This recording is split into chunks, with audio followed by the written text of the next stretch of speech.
बालेन र रवि लामिछानेको त्यो 7 बुँदे सहमति सामान्य कागजको टुक्रा होइन। यो नेपालको राजनीतिको गेम चेन्जर हो। गएको चुनावमा कांग्रेस र एमाले बलियो थिए, तर डेटा भन्छ अब ती गढहरू सुरक्षित छैन। कांग्रेस 70 र एमाले 65 मा खुम्चिने खतरा छ। एकातिर रवि लामिछानेको जनतासँग जोडिने म्यास अपिल र अर्कोतिर बालेनको ग्राउन्ड एक्जिक्युसन। सरकार बनाउन बहुमतको लागि 138 सिट आवश्यक पर्छ। अहिलेको निर्वाचन प्रणालीमा कुनै एक दलले मात्र बहुमत ल्याउनु लगभग असम्भव छ।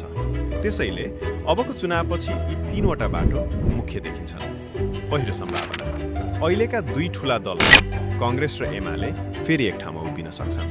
दोस्रो सम्भावना, माओवादी केन्द्र र अन्य साना कम्युनिस्ट घटकहरू मिलेर बन्ने नयाँ मोर्चा।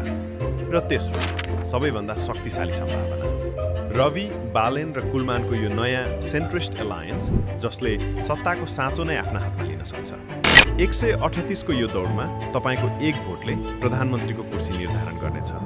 नेपालको भविष्य अब तपाईको हातमा छ।